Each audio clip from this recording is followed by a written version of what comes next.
Hello everyone, welcome to my channel.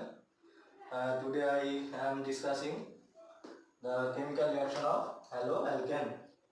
ঠিক আছে, তো হ্যালোঅ্যালকেনের যে সমস্ত তার আগে কেমিক্যাল রিয়াকশন পড়ার আগে হ্যালোঅ্যালকেনের নেচারটা আমরা দেখবো বা এর পোলারিটি কেমন ভাবে হয় সেটা দেখবো। জেনারেলি হ্যালোঅ্যালকেন কম্পাউন্ডগুলিকে আমরা এইভাবে রিপ্রেজেন্ট করতে পারি। হ্যালোঅ্যালকেন মানে অবশ্যই এই সেন্টারটা কি হবে, sp3 সেন্টার হবে। ঠিক আছে, এখন sp3 সেন্টার এবং আমরা ক্লাসিফিকেশনে সেগুলো দেখেছি। তাহলে এটা এক্সটা কি, X is equal to chlorine, bromine, iodine, fluorine etcetera, তাই না? তাহলে এটা হচ্ছে more electronegative than carbon, that's why it is delta negative and it is delta positive. Clear? তাহলে এই মলিকুলের দুটো সেন্টার আছে দুই ধরনের।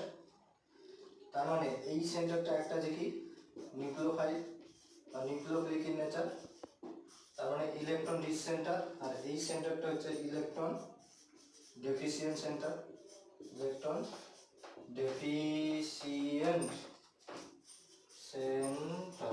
ঠিক আছে, তো সেই হিসাবে এই মলিকুলটার রিয়াকশনটা ডিপেন্ডস করবে nature of this centre, nature of this carbon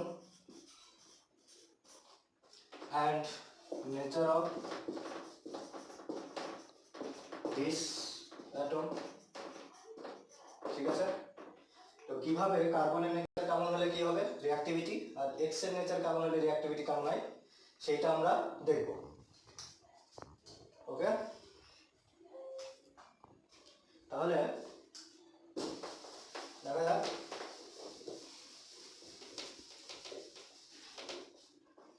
যদি হ্যালোঅ্যালকেনটা 3 ডিগ্রি নেচার হয়, অর্থাৎ আর এক্স নেচার আরটা যদি 3 ডিগ্রি হ্যালোঅ্যালকেন হয়, তাহলে তার reactivity greater than 2 degree haloalkane greater than 1 degree haloalkane হবে। কখন? যদি রিঅ্যাকশনটা জেনারেলি নিউক্লিওফিলিক সাবস্টিটিউশন রিঅ্যাকশনে টেক পার্ট করে। ঠিক আছে, অর্থাৎ CH বন্ডটা ভাঙানোর জন্য যদি রিঅ্যাকশনে টেক পার্ট করে, তাহলে কিন্তু রিঅ্যাক্টিভিটি অর্ডারটা এটা হবে। ক্লিয়ার? আর যদি আমরা ধরে নিই যদি নিউক্লিওফিলিক সাবস্টিটিউশন রিঅ্যাকশনের কথা বলি, তাহলে নিউক্লিওফিলিক সাবস্টিটিউশন রিঅ্যাকশন কিন্তু মেইনলি ডিপেন্ডস করবে কার উপর, ইলেকট্রোনেগেটিভিটি অফ এক্স এর উপর, তাই না? তাহলে যদি ইলেকট্রোনেগেটিভিটি অফ এক্স এর উপর ডিপেন্ড করে, কারণ এক্স এর ইলেকট্রোনেগেটিভিটি যত বেশি হবে এই সেন্টারের ইলেকট্রন ডেফিসিয়েন্ট নেচার কি হবে তত বেশি হবে। তাহলে ইলেকট্রন ডেফিসিয়েন্ট নেচার যত বেশি হবে রিঅ্যাক্টিভিটি কি হবে তত বেশি হবে। তো সেই হিসাবে যদি আমরা ধরি তাহলে রিঅ্যাক্টিভিটি কিন্তু এক্স এর, তাহলে এইটা CH3F, তারপর হচ্ছে CH3Cl, CH3Br and CH3I, তাহলে এর রিঅ্যাক্টিভিটি কি হওয়ার কথা according to electronegativity concept, this is more reactive than this is and then this and so on, but reactivity order is will be reversed, কারণ এইটার বাইন্ডিং এনার্জি অর্থাৎ carbon fluorine binding energy about greater than 400 kilojoule, এইটার binding energy হচ্ছে 300 something, মানে এই দিক থেকে left to রাইটে যত যাবো বন্ডের বন্ড লেন্থ তত বাড়বে এবং বাইন্ডিং এনার্জি তত ডিক্রিজ করে। এবং এই ক্ষেত্রে হচ্ছে বাইন্ডিং এনার্জি বা বন্ড এনার্জি বা bond length is the major factor for the reactivity of haloalkane towards nucleophilic reagent. Okay, that's why the reactivity actual reactivity order is CH3I greater than CH3Bi greater than CH3Cl greater than CH3F। তার মানে CH3I এর রিঅ্যাক্টিভিটিটা কি হবে সবথেকে বেশি হবে যদি রিঅ্যাকশনটা nucleophilic substitution reaction হয়। অ্যাকচুয়ালি হ্যালোঅ্যালকেনগুলো যে সমস্ত রিঅ্যাকশনে টেক পার্ট করে মূলত 3 ধরনের রিঅ্যাকশনে টেক পার্ট করে। ঠিক আছে, it shows 3 types of reaction. One is nucleophilic reaction, nucleophilic substitution reaction,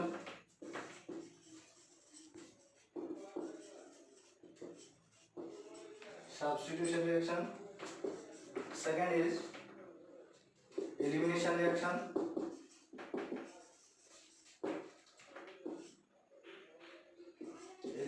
reaction, and third one is metal mediated reaction।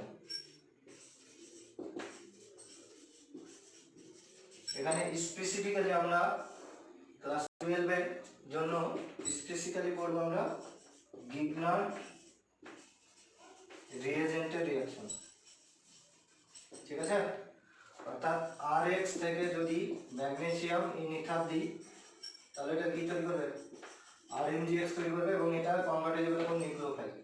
ঠিক আছে, এবং এটা ডিফারেন্ট ওয়েতে রিঅ্যাকশন হয়। Now we discuss one by one the above reaction. Okay, firstly we discuss nucleophilic substitution reaction.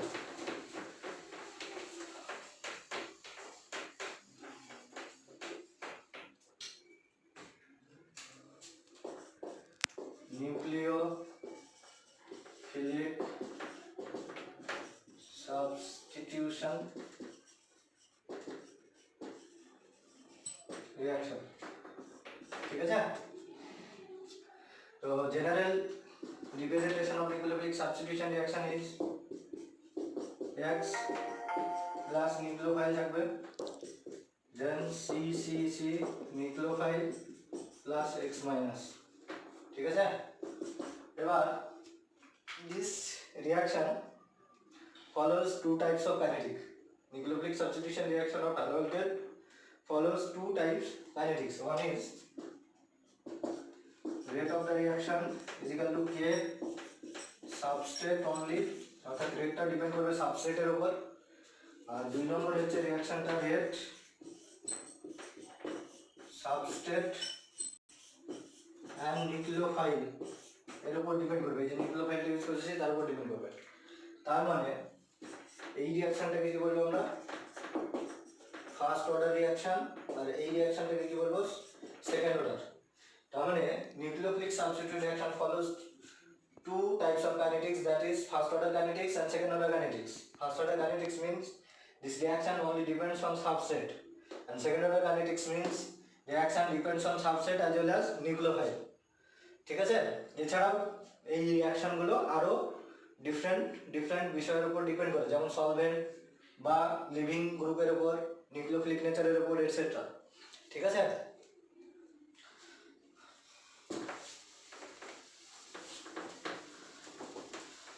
তাহলে আমরা first, তার মানে category wise nucleophilic substitution reaction দাঁড়ালো দুই রকম।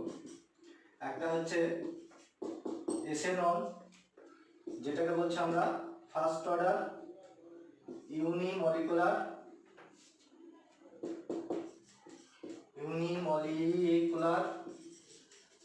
Nucleophilic substitution reaction. ঠিক আছে, এবার এসএন নন রিঅ্যাকশনটা কিভাবে হয় না হয় সেগুলো আমরা পড়বো। তো এসএন নন রিঅ্যাকশনটা কিভাবে হয়, এরকম একটা হ্যালোজেন নিলাম, এখানে এক্স আছে।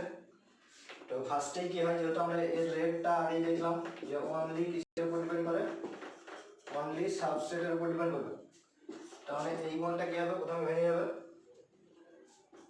এবং এটাই হচ্ছে আরডিএস স্টেপ। কারণ কেমিক্যাল কাইনেটিক্স যখন আমরা পড়বো তবে জানবো যে আরডিএস স্লোয়েস্ট স্টেপ হচ্ছে রেট ডিটারমিনিং স্টেপ। আরডিএস মানে হচ্ছে রেট ডিটারমিনিং স্টেপ। তার মানে এখান থেকে কি তৈরি হবে, একটা যদি একটা হেটেরোলাইটিক্যালি ক্লিভেজ হয় তাহলে এই কার্বোহাইড্রেটটা পাবো প্লাস এক্স মাইনাস। ঠিক আছে, এবং এটাই হচ্ছে স্লোয়েস্ট স্টেপ। এই স্টেপ থেকে আমরা কি করি, রেট ডিটারমাইন করি। That's why this reaction is only depends on the substrate only. ঠিক আছে, এইবার রিঅ্যাক্টিভিটি সম্পর্কে জানতে গেলে আগে এই কার্বোকাটায়ন ইন্টারমিডিয়েট সম্পর্কে আমরা জানবো। তার মানে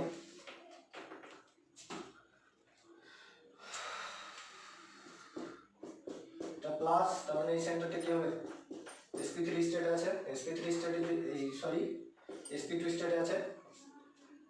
4 3 7 মাইনাস 1 4 প্লাস 3 মাইনাস 1/2, তার মানে হচ্ছে 3 মানে কি হাইব্রিডেশন sp2 যদি হাইব্রিডেশন হয় তাহলে জিওমেট্রিটা কি হবে, প্লানার হবে। তাহলে জিওমেট্রিটা যদি প্লানার হয় তাহলে এরকম এইটা। ঠিক আছে, আর একটা কি থাকবে, আনহাইব্রিডাইজ আনহাইব্রিডাইজ অরবিটাল থাকবে, যেটা এমটি থাকবে, এটা এমটি।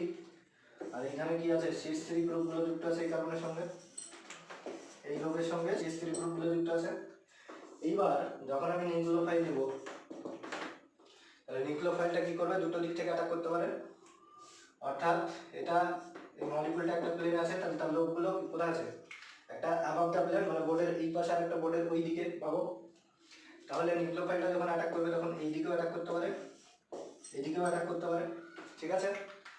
তাহলে তার মানে যদি এই গ্রুপগুলো এখানে R1 R2 R3 এই গ্রুপগুলো যদি ডিফারেন্ট হয়, তাহলে এবং নিউক্লিওফাইলটা যদি ডিফারেন্ট হয়, তাহলে আমরা কি পাবো, একটা মলিকিউল, কাইরাল মলিকিউল পাবো। তার মানে কাইরাল মলিকিউল যদি হয় এবং এই গ্রুপগুলো যদি ডিফারেন্ট হয়, তাহলে যেহেতু দুটো অ্যাটাকই কি হচ্ছে, ইকুয়াল প্রবাবিলিটি হবে 50-50 চান্স। তার মানে যে প্রোডাক্টটা পাবো সেটা হচ্ছে 50-50 মিক্সচার পাবো। তার মানে R প্লাস S এর 50-50 মিক্সচার পাবো, কখন R1 R2 R3 যদি ডিফারেন্ট হয়। আর যদি সেম হয়, there is no selectivity, because কারণ এক আইডল সেন্টার। তার মানে অ্যাকচুয়ালি আমি প্রোডাক্টটা পাবো এরকম, CH3 এখানে যেহেতু CH3 নিয়েছিলাম, এইটা প্রোডাক্ট পাবো, ঠিক আছে। এ হচ্ছে রিয়াকশন, SNO রিয়াকশনের মেকানিজম। এবার মেকানিস্টিক ইন্টারপ্রিটেশন বা according to above mechanism we can explain the following বা we see the following observation for SNO reaction. তাহলে এক নম্বর হচ্ছে, মনে রাখবো SNO রিয়াকশন যখন পড়বো, যে ইট ফলোজ ফার্স্ট অর্ডার কাইনেটিক্স। নম্বর পয়েন্ট মনে রাখবো, ফলোজ ফার্স্ট অর্ডার কাইনেটিক্স। তার মানে এটাও কিন্তু নিটের কোশ্চেন, রেট ইজিক্যাল টু কে ইন্টু সাবস্ট্রেট। এখান থেকে এখানকার এই পয়েন্টের ইন্টারপ্রিটেশনটা কি, এই পয়েন্টের ইন্টারপ্রিটেশন হচ্ছে the reaction is depends only substrate. এবং সাবস্ট্রেট থেকে কি তৈরি হচ্ছে, রিয়াকশন মেকানিজমটা যদি দেখি, তাহলে একটা কি তৈরি হচ্ছে, কার্বোক্যাটায়ন, মানে একটা কার্বোক্যাটায়ন ইন্টারমিডিয়েট তৈরি হচ্ছে। যদি এই কার্বোক্যাটায়ন ইন্টারমিডিয়েট ফর্মেশন হয়, তাহলে রিয়াকশনটা ডিপেন্ড করবে কার উপর, রিলেটিভ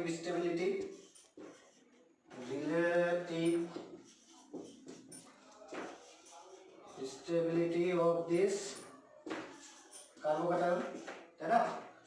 তাহলে তার মানে আমরা বলতে পারি যে 3 ডিগ্রি যদি নেচার হয়, কার্বোক্যাটায়নটার নেচার যদি 3 ডিগ্রি, স্টেবিলিটি কি সব থেকে বেশি, then 2 degree, then 1 degree. That's why the 3 degree halo alkane, the reactivity of 3 degree halo alkane is greater than 2 degree and 2 degree is greater than 1 degree.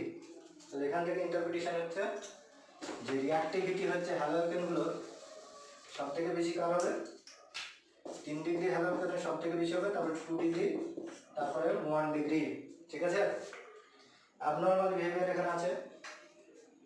অ্যাবনর্মালিটিটা কি, sometimes primary হ্যালাইডগুলো, hello অ্যালকেনগুলো কিন্তু কখনো কখনো SN1 রিয়াকশনে যায়।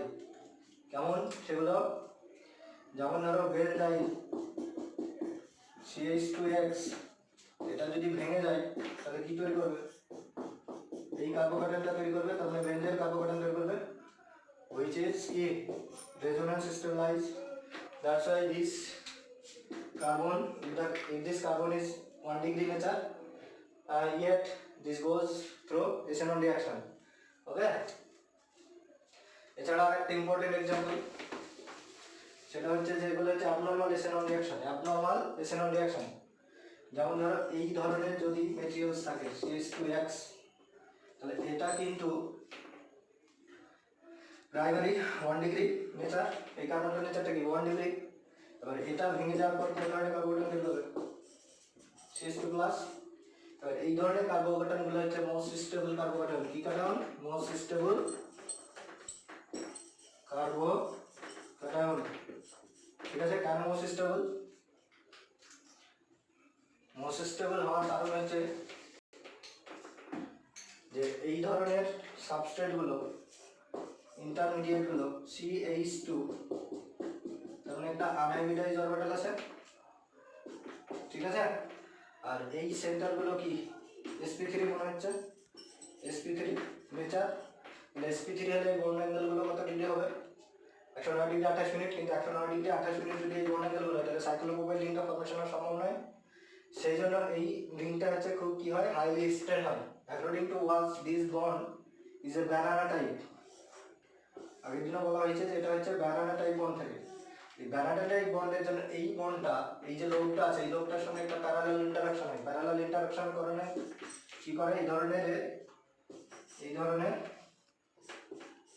এই টাইপের একটা নো বন্ড রেজোন্যান্স অংশগ্রহণ করে। তার মানে এইটা, ঠিক আছে, তার মানে double bond CH2 plus. That's why this type of carbocation is highly stable and this type of halogen goes through SN1 reaction. Clear? আমরা SN1 reaction এবং SN2 reaction করব, দেন comparative study of SN1 and SN2 করব। ওকে, আচ্ছা, SN1 reaction এর এটা গেল সাবস্ট্রেটের nature গেল, যে সাবস্ট্রেটটা কেমন হলে SN1 reaction গুলো কখন ফেভার করবে বা কখন কি করবে। সেকেন্ড ফ্যাক্টর আমরা করব যে living group. SN1 reaction depends on nature of Lg, living group. তো লিভিং অ্যাবিলিটি যত বেশি হবে তার SN1 রিঅ্যাক্টিভিটি হবে তত বেশি হবে। তার মানে Ri এর SN1 reactivity of Ri greater than Rc, Rbr greater than Rcl হবে। যেহেতু Ri এর বন্ড এনার্জি কি অনেক কম, সেজন্য বন্ডটা উইক, তাহলে অর্থাৎ আয়োডিনের লিভিং অ্যাবিলিটি অনেক বেশি। আবার কখনো কখনো যেমন ধরো OH আছে, তো এই ধরনের রিয়াকশনগুলো কি হয়, SN1 কিন্তু টেক পার্ট করে না জেনারেলি, যেহেতু OH is a bad living group.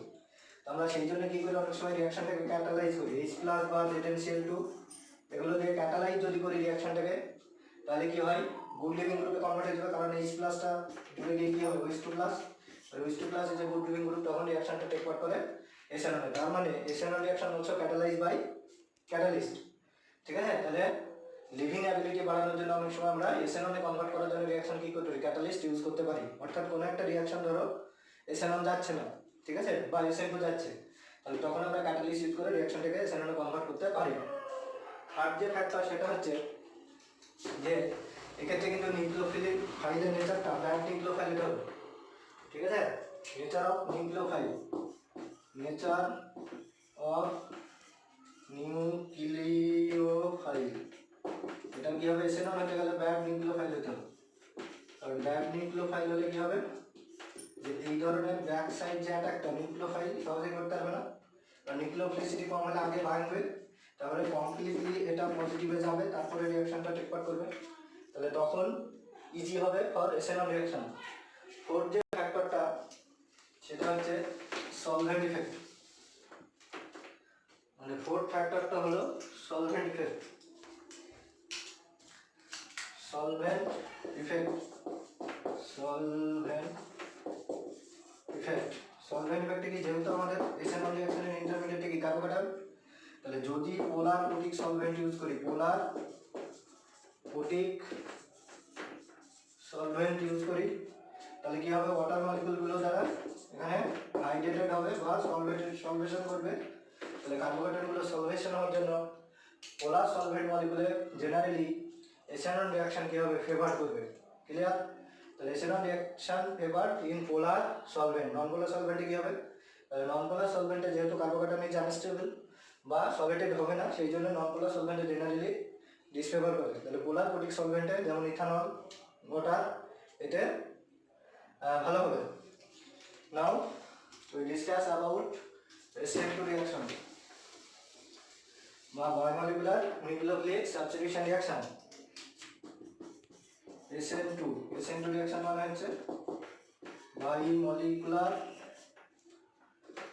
Nucleophilic substitution reaction.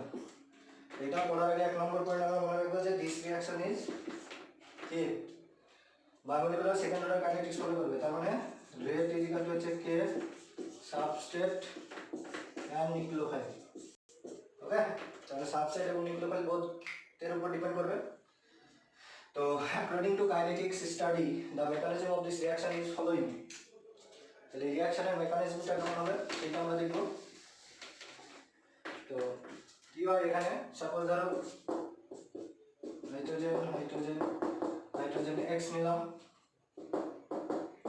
এই ক্ষেত্রে কিন্তু রিঅ্যাকশনটা মনে রাখবে যে 2 নম্বর পয়েন্ট মনে রাখবে যে ব্যাক সাইড অ্যাটাকের মাধ্যমে হয়, ব্যাক সাইড, অর্থাৎ নিউক্লিওফাইলটা একই স্টেপে নিউক্লিওফাইল অ্যাটাক হবে আর লিভিং গ্রুপ একদিকে বেরিয়ে যাবে এবং নিউক্লিওফাইলটা কোন দিক থেকে অ্যাটাক করবে, ব্যাক সাইড থেকে। Why back side attack is, কেন ব্যাক সাইড থেকে নিউক্লিওফাইলটা করবে, কারণ নিউক্লিওফাইলটা এই দিক থেকে অ্যাটাক করবে, এটা বেরিয়ে যাবে। এখন কোশ্চেন হচ্ছে যে কেন ব্যাক সাইড থেকে অ্যাটাক করবে, তাই তো?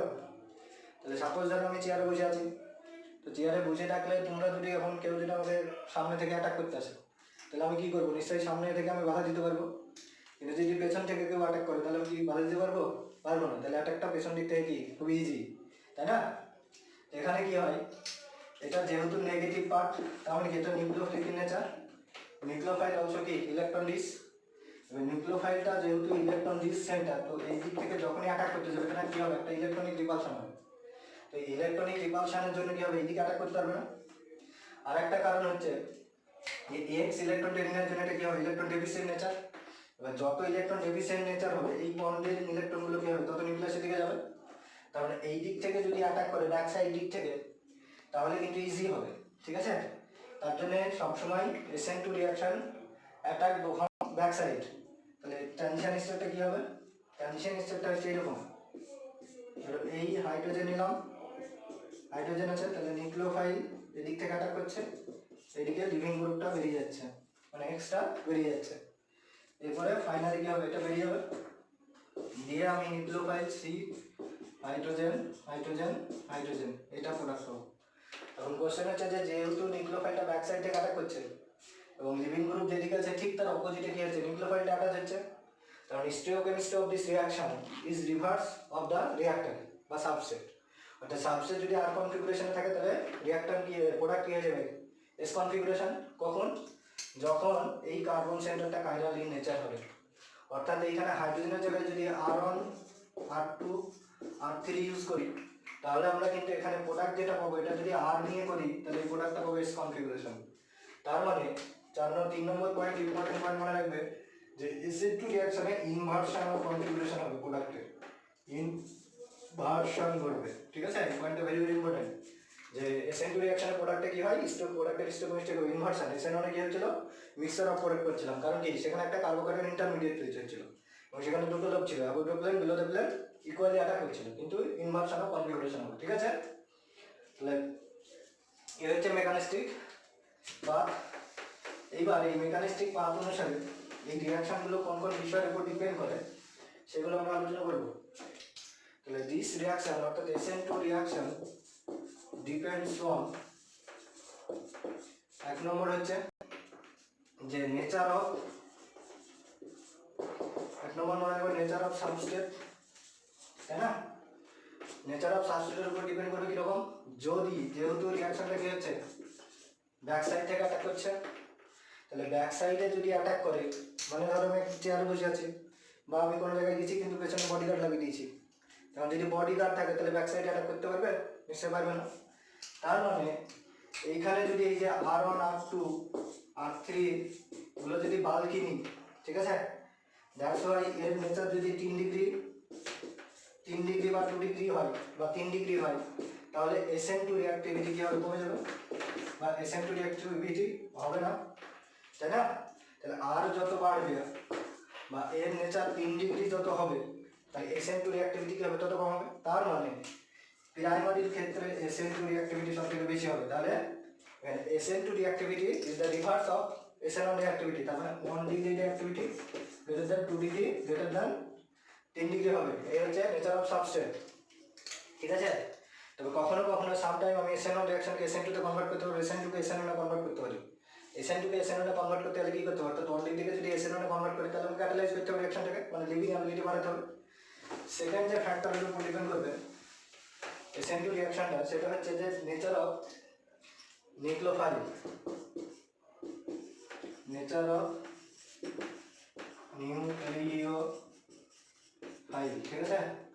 তারপরে nucleophilicity of nucleophile, nucleophilicity of nucleophile increases mean reactivity কি হবে, ইনক্রিজ করবে। এবং এই সঙ্গে আরেকটা জিনিস 3 নম্বর পয়েন্ট মনে রেখেছে, ব্যাড লিভিং গ্রুপ হতে হবে। Bad living group, living ability যত কম হবে তত SN2 রিঅ্যাক্টিভিটি কী হবে, তত বেশি হবে।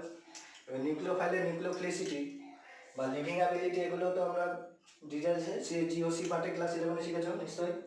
যদি কারো প্রবলেম থাকে এখানে নিউক্লিওফাইল ইলেক্ট্রোফাইল নিয়ে, acid base, nucleophile, nucleophilicity, leaving ability, তাহলে অবশ্যই কমেন্ট বক্সে কমেন্ট করবে, আমি ডিসকাস করে দেবো। ক্লিয়ার? তাহলে ব্যাড নিয়ে এবার আমাদেরকে আমরা পড়বো যে SN2 রিঅ্যাকশনটা কীভাবে সলভেন্টের উপর ডিপেন্ড করে। This is very much important, solvent effect. ঠিক আছে, যেহেতু এখানে কি হচ্ছে কার্বোকেটাইন বা এই ধরনের ইন্টারমিডিয়েট ফর্মেশন হচ্ছে না, তাই জেনারেলি SN2 রিঅ্যাকশন কিন্তু পোলার সলভেন্টে ডিসফেভার করে, কিন্তু তার মানে নন পোলার সলভেন্টে ফেভার করবে। কিন্তু সামটাইমস SN2 রিঅ্যাকশন পোলার সলভেন্টেও ফেভার করে। অ্যাকচুয়ালি SN2 রিঅ্যাকশনের সলভেন্ট ইফেক্ট হচ্ছে দুই রকম, two types. One is actually solvent ইফেক্টটা ডিপেন্ড করবে নেচার অফ নিউক্লিওফাইল। ওকে, যদি নিউক্লিওফাইল ইজ ইন বা নিউক্লিওফাইলটা যদি নেগেটিভ পার্ট হিসেবে থাকে বা নেগেটিভ নেচার হয় বা নেগেটিভ নেচার হয়, তাহলে কিন্তু SN2 reaction favour in organic solvent বা নন পোলার সলভেন্ট, তার মানে অর্গানিক সলভেন্ট, তার মানে হচ্ছে C6H6 CHCl3 এটসেট্রা। অর্থাৎ যদি নেগেটিভ নিউক্লিওফাইলটা নেগেটিভ নেচার হয় তাহলে SN2 রিঅ্যাকশন ফেভার করবে নন পোলার সলভেন্ট বা অর্গানিক সলভেন্টে। দুই নম্বর হচ্ছে যদি নিউক্লিওফাইলটা পজিটিভ হিসাবে থাকে, নিউক্লিওফাইলটা নিউট্রাল ইন নেচার হয়, nucleophile is in neutral in nature, then this reaction favor in polar solvent, polar solvent। ঠিক আছে, হাও কিভাবে এক্সাম্পল দিলে বুঝতে পারবেন। সাপোজ ধরো আমি এটা নিলাম X, এবার আমি NH3 দিয়েছি অ্যামোনিয়া। অ্যামোনিয়া যদি এখানে অ্যাটাক করে এটা বেরিয়ে যাবে, কি তৈরি করবে CN হাইড্রোজেন, তার মানে NH টা কি হবে কার্বোকেটাইন বা ক্যাটায়ন ফর্মেশন করছে। তাহলে যদি ক্যাটায়ন ফর্মেশন হওয়ার জন্য কি হবে, যদি ওয়াটার মলিকুল থাকে তার সঙ্গে কি করবে সলভেটেড করবে থ্রু হাইড্রোজেন বন্ডিং বা হাইড্রোজেন বন্ড বা সলভেশনের জন্য কি হবে, this type of ion is stabilized in polar solvent. That's why if the nucleophile is neutral in nature, then SN2 reaction favored in polar solvent. Clear? তারপর হচ্ছে this is the solvent effect on SN2 reaction। এবার আমরা পড়ে নেব যে এই দুটো রিঅ্যাকশনে comparable স্টাডিটা করব। ক্লিয়ার? সেটা হচ্ছে যে এদিকে SN1 রিঅ্যাকশন লিখলাম, এদিকে হচ্ছে SN2 রিঅ্যাকশন। ঠিক আছে, এরকম টেক্সট মনে রাখবেন কিভাবে SN1 এবং SN2 একসঙ্গে মনে রাখতে হবে। এক নম্বর হচ্ছে this is unimolecular reaction, unimolecular substitution reaction. This is bimolecular nucleophilic substitution reaction. এটা কাইনেটিক রেট কি শুধুমাত্র সাবস্ট্রেটের উপর ডিপেন্ড করে। এই রিঅ্যাকশনের রেটটা কি, rate is equal to K into substrate into nucleophile. ঠিক আছে, মেকানিজম কি 3 নম্বর মনে রাখবে যে ইট গোজ থ্রু কার্বোক্যাটায়ন ইন্টারমিডিয়েট। আর এই রিঅ্যাকশনটা কিন্তু ইট গোজ থ্রু 5 কোঅর্ডিনেটেড ট্রানজিশন স্টেট। অর্থাৎ এই রিঅ্যাকশনটা 5 কোঅর্ডিনেটেড ট্রানজিশন স্টেটের মাধ্যমে যাবে। যেমন লিখেছিলাম হাইড্রোজেন হাইড্রোজেন হাইড্রোজেন, এই দিক থেকে নিউক্লিওফাইল অ্যাটাক করছে, এদিকে লিভিং গ্রুপ বেরিয়ে যাচ্ছে। ঠিক আছে, 5 কোঅর্ডিনেটের জিওমেট্রির মাধ্যমে যাবে, ঠিক আছে। 4 নম্বর পয়েন্ট মনে রাখবো যে এসএনন রিঅ্যাকশনগুলো কোন কোন বিষয়ের উপর ডিপেন্ড করে, যে সাবসেটের উপর। 1 নম্বর হচ্ছে যে সাবসেটের উপর ডিপেন্ড করবে, তার মানে রিঅ্যাক্টিভিটিটা 3 degree greater than 2 degree greater than 1 degree, এবং হ্যালাইডগুলোর ক্ষেত্রে আরআই এর reactivity greater than RBR greater than RI হবে আরসিএল। SN2 এর ক্ষেত্রে ঠিক কি রিভার্স, SN2 এর ক্ষেত্রে এটা কি হয়ে যাবে, রিভার্স হয়ে যাবে। তার মানে এখানে 1 degree greater than 2 degree greater than 3 degree হবে, এবং এই রিঅ্যাক্টিভিটিটা তাহলে কি হবে, RCL greater than RBR greater than RI. Clear? এবং এই পয়েন্টগুলো কিন্তু খুব ইম্পর্টেন্ট, এই পয়েন্টের উপরই কিন্তু নিট বা মেন অ্যাডভান্সে কিন্তু কোশ্চেন আসে, ঠিক আছে। এবার এইচএসে তো সিম্পলি জিজ্ঞাসা করে যে কোন সাবজেক্টে SN1 যাবে, কোন সাবজেক্টে SN2 যাবে, ঠিক আছে। আচ্ছা, সলভেন্ট ইফেক্টও বললাম। Then solvent effect, leaving group, leaving group এখানে হচ্ছে গুড লিভিং গ্রুপ, SN1 এর ক্ষেত্রে good leaving group, good leaving group হতে হবে। আর এখানে ব্যাড, এখানে ব্যাড লিভিং গ্রুপ হতে হবে, ঠিক আছে। এটা গুড লিভিং গ্রুপ হবে, ওটা ব্যাড লিভিং গ্রুপ হতে হবে। আর নিউক্লিওফাইলের নিউক্লিওফিলিসিটি কি হতে হবে, অর্থাৎ এখানে ব্যাড নিউক্লিওফাইল SN1 এর ক্ষেত্রে, SN1 এর ক্ষেত্রে ব্যাড নিউক্লিওফাইল মানে নিউক্লিওফিলিসিটি কম হতে হবে। আর এখানে কি হতে হবে, গুড নিউক্লিওফাইল মানে নিউক্লিওফিলিসিটি বেশি হলে SN2 রিঅ্যাক্টিভিটি ফার্স্ট হবে। Solvent effect, last on solvent. Solvent হচ্ছে কি পোলার প্রোটিক, ঠিক আছে। এখানে দুই রকম সলভেন্টই হয়, একটা হচ্ছে নন পোলার।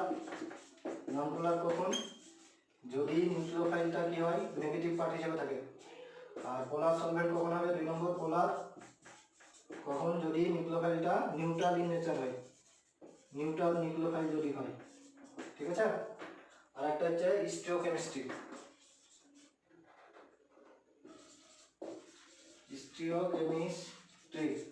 স্টিওকেমিস্ট্রিটা কি হয়, এখানে 50-50 মিক্সচার হয়, তাহলে রেসিমিক মিক্সচার, যেটাকে আমরা কি বলি রেসিমিক মিক্সচার, ঠিক আছে। আর এখানে কি হবে, ইনভার্সন প্রোডাক্ট পাবো, ইনভার্সন প্রোডাক্ট পাবো। This is the summary form of and comparative study of SN1 and SN2 reaction. আর দুটো পয়েন্ট বলবো, সেটা হচ্ছে যে how you convert SN1 reaction to SN2 and SN2 reaction to SN1। তাহলে কোনো SN2 রিঅ্যাকশনকে যদি SN1 এ কনভার্ট করতে হয়, যেমন ধরো 2 ডিগ্রি অ্যালকোহল বা 1 ডিগ্রি অ্যালকোহল CH OH, এটা হচ্ছে 2 ডিগ্রি একটা অ্যালকোহল, একে যদি SN1 এ কনভার্ট করি তাহলে কি করি, রিঅ্যাকশনটাকে হাইলি কনসেন্ট্রেট ZnCl2 দিই।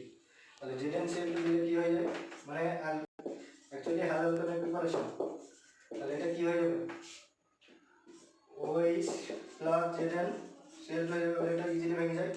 তাহলে তখন কিন্তু রিঅ্যাকশনটা প্রসিড করে কি দিয়ে, SN1 এর মাধ্যমে, ঠিক আছে। তাহলে ক্যাটালিস্ট ইউজ করে আমরা একটা SN2 কে SN1 এ কনভার্ট করতে পারি। সিমিলারলি SN1 এ SN2 কনভার্ট করবো কিভাবে, যদি নিউক্লিওফাইলটা ব্যাড লিভিং গ্রুপ দিই বা নিউক্লিওফাইলের নিউক্লিওফিলিসিটি যদি খুব ব্যাড হয়, হাই হয়, তাহলে আমরা SN1 রিঅ্যাকশন SN2 তে কনভার্ট হবে, ঠিক আছে। তাহলে আমরা এখানে নিউক্লিওফিলিক সাবস্টিটিউশন রিঅ্যাকশন করলাম। অ্যানাদার ভিডিওতে আমরা ডিসকাস করব elimination reaction and organometallic reagent, যেগুলো হ্যালোজেন কম্পাউন্ডে কীভাবে অর্গানোমেটালিক রিয়েজেন্ট প্রিপারেশন করা যায় and so on. Okay, coming soon with another video with the following topics, that's like elimination reaction and organometallic chemistry. Keep watching.